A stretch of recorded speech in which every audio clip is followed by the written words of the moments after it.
UFO, best evidence.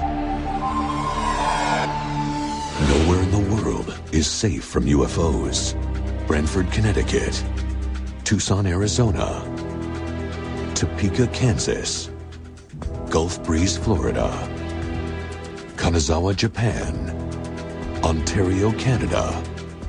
UFOs captured on Carp, Ontario.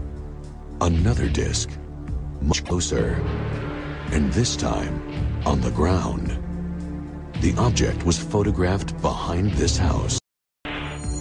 On my property, I've seen lots of bright flames. They were not like spreading fires. There were more individual flames going extremely high and a lot of smoke. I saw this bright light. Right on top of it was like a beak, and it was blue light pulsing, and it had a light right on the bottom and a light right in the middle of it. And I seen a ship just coming down over the tree and going very closer to the flames. That night was a very traumatic night for me. I can always remember that night. It will never be forgotten. I looked out the back window, and in the sky was a great golden globe. The only thing that came to mind quickly was that it was lightning, but I'd never seen lightning in a circular form. There was one specific area, a circular pattern really, where all of the plant life had been exposed to some form of radiation. And by that I mean it just kind of melted. Real healthy bushes just melted to the ground. You can see some indication that there's a solid craft there that you can see the top of and also see something underneath. Real eyewitness evidence.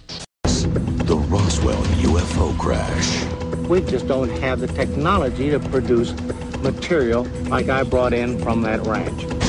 The eyewitness who says he came face to face with an alien. My dad was kind of right about here, and he was talking to this creature. The extraterrestrial autopsies at a top secret base. One of the most interesting discoveries, I think, has to be the alleged alien jawbone that we uncovered. The military's own evidence of UFOs. Radar tracks unknown objects. Let's go 3 little dots out there, and I'll say that there are 3 definite objects. I know it was not an aircraft. I know it was not a helicopter. I know it was not a weather balloon. The craft that somehow intruded into secure military airspace. It seemed to move in whichever direction it wanted to go whenever it wanted to, contrary to any aircraft that I've seen in the past. Footage of rare daytime UFOs. Every time we get a new tape and we find some new kind of object in there.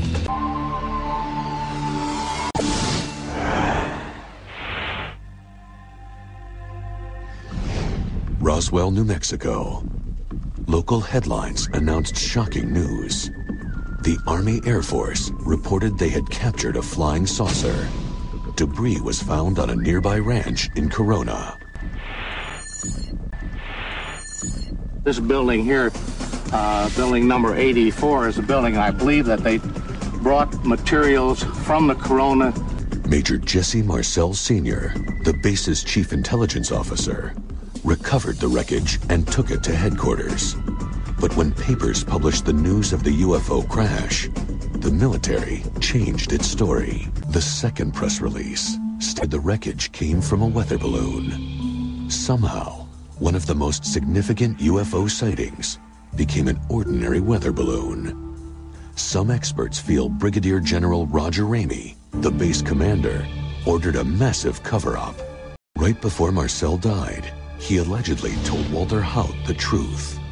The weather balloon story was a lie. An alien spacecraft really did crash near Roswell. When I first came up to the craft, the creatures were laying like this in a line, side by side. And the live one was over here.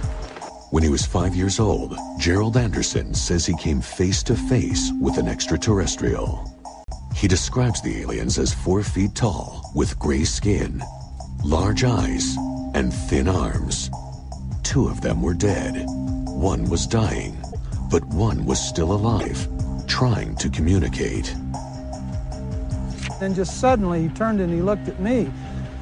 And when that happened, all kinds of things just started happening inside my head. I started getting sensations of tumbling and falling and an awful loneliness, like there was no way he could possibly get back to where he came from.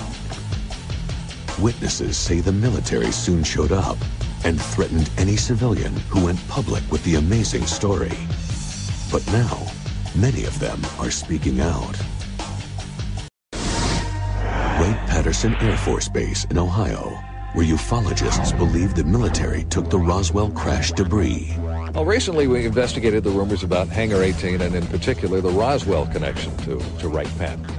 The military claimed they brought a crashed weather balloon to Wright-Patterson. What happened to it? We couldn't find any record of that. We found that was sort of interesting. Experts maintained that the crash wreckage was stored in the base's secret tunnels, the exact spot where Officer Jack Donahoe claimed he saw an alien autopsy.